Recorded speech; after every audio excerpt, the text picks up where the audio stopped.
Plastic நாற்காலி உற்பத்திக்கான மூலப்பொருட்களின் விலை 50 விழுக்காடு உயர்ந்துள்ளதால் 5 லட்சம் பேர் வேலை இழக்கும் அபாயம் ஏற்பட்டுள்ளது. நாடு முழுவதும் பிளாஸ்டிக் நாற்காலி உற்பத்தியாளர்கள் கடுமையான சிக்கலை எதிர்கொண்டுள்ளதாக அனைத்திந்திய பிளாஸ்டிக் நாற்காலி உற்பத்தியாளர்கள் தெரிவித்துள்ளனர். மிகவும் தாழ்மையுடன் இந்த தொழில் நலிவடையாமல் காப்பாற்ற மத்திய அரசையும் மாநில அரசையும் வற்புறுத்தி வேண்டி விரும்பி கேட்டுக்கொள்கிறோம்.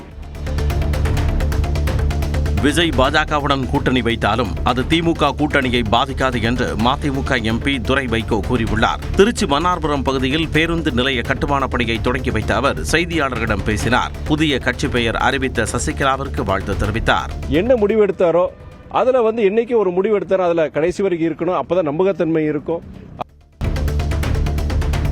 எரிவாயு சிலிண்டர்கள் தட்டுப்பாடு தொடர்பாக கடலூர் மாவட்ட உணவக உரிமையாளர்கள் அவசர ஆலோசனையில் ஈடுபட்டனர். போர் பதற்றம் காரணமாக வணிக பயன்பாட்டுக்கான எரிவாயு சிலிண்டர்கள் வழங்கப்படாததால் கடலூரில் சாலை ஓர சிறிய உணவகங்கள் பலவும் மூடப்பட்டுள்ளன. அதேபோல் பெரிய உணவகங்களும் படிப்படியாக மூடப்பட்டு வருகின்றன. இது தொடர்பாக மாவட்ட உணவக உரிமையாளர்கள் சங்கத்தினர் ஆலோசனை நடத்தினர். அப்போது உணவுப் பொருட்களின் விலையை உயர்த்த முடிவு செய்யப்பட்டது. இந்த கேஸ் தட்டுப்பாடுனால நாங்க டைமிங்கை குறைக்கிறோம், மெனுவை ரெடியூஸ் பண்றோம், எல்லாமே பண்ணாலும் எங்களால லாபமா நடத்த முடியல. கன்னியாகுமரி மாவட்டம் கொல்லங்கோடு பத்திரகாளியம்மன் கோவில் மீனபரணி தூக்கு திருவிழா கொடியேற்றத்துடன் கோலாகலமாக தொடங்கியது.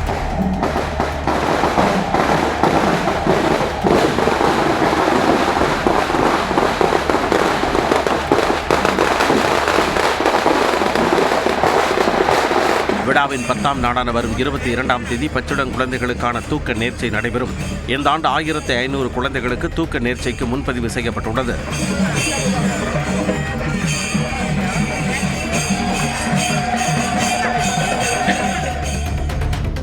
சமையல் எரிவாயு விலை உயர்வுக்கு எதிர்ப்பு தெரிவித்து திருவாரூர் தபால் நிலையம் முன்பு காங்கிரஸ் கட்சியினர் நூதன முறையில் போராட்டம் நடத்தினர். சிலிண்டருக்கு மாலை அணிவித்தும் விறகடுப்பு வைத்தும் தங்களது எதிர்ப்பை தெரிவித்ததுடன் மத்திய அரசை கண்டித்து முழக்கங்களும் எழுப்பினர்.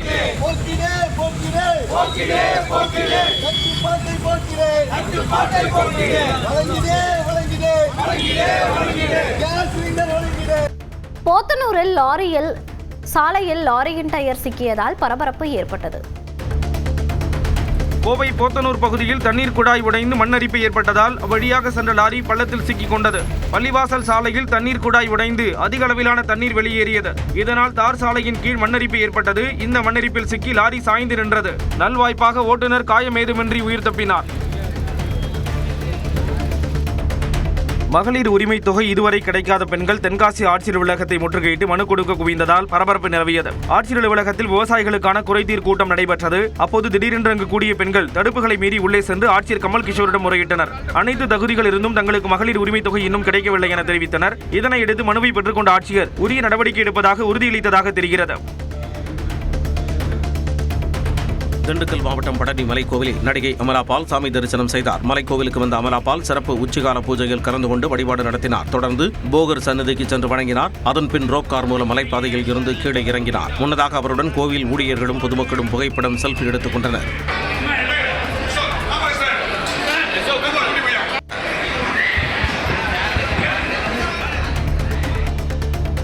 சிவகங்கை மாவட்டம் மானாமதுரையில் உயிரிழந்த ஆகாஷ் வீட்டிற்கு விசிக தலைவர் திருமாவளவன் நேரில் சென்று ஆறுதல் தெரிவித்தார்.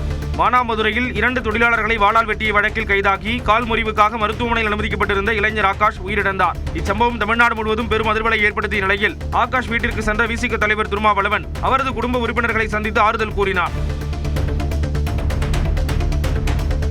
சென்னை சென்ட்ரல் ரயில் நிலையத்தில் உரிய ஆவணமின்றி பயணி வைத்திருந்த 20 லட்சம் ரூபாய் பணத்தை ரயில்வே காவலர்கள் பறிமுதல் செய்தனர். பல்லாவரம் பகுதியைச் சேர்ந்த சபாபதி பினாக்கினி விரைவு ரயிலில் விஜயவாடா செல்ல முயன்றார். அவரது பையை சோதனையிட்டதில் உரிய ஆவணமின்றி 20 லட்சம் எடுத்துச் செல்வது தெரியவந்தது. அதை பறிமுதல் செய்து சம்பந்தப்பட்ட நபரை பிடித்து விசாரணை நடத்தி வருகின்றனர். கோவை மாவட்டம் கல்லார் ரயில்வே கேட் அருகே இரவு நேரத்தில் 2 யானைகள் நின்றதைக் கண்டு பொதுமக்களும் வாகன ஓட்டிகளும் அச்சமடைந்தனர். இதுகுறித்து வனத்துறையினருக்கு தகவல் தெரிவிக்கப்பட்டதை அடுத்து அப்பகுதிக்கு வந்த வனத்துறையினர் யானைகளை வனப்பகுதிக்கு விரட்டும் முயற்சியில் ஈடுபட்டனர்.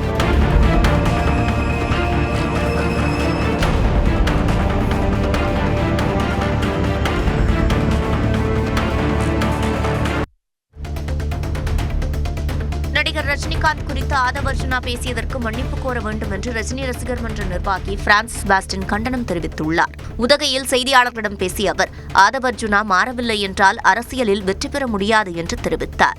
இது ஒரு தவறான பேச்சு. இந்த பேச்சை நாங்கள் கண்டிக்கிறோம்.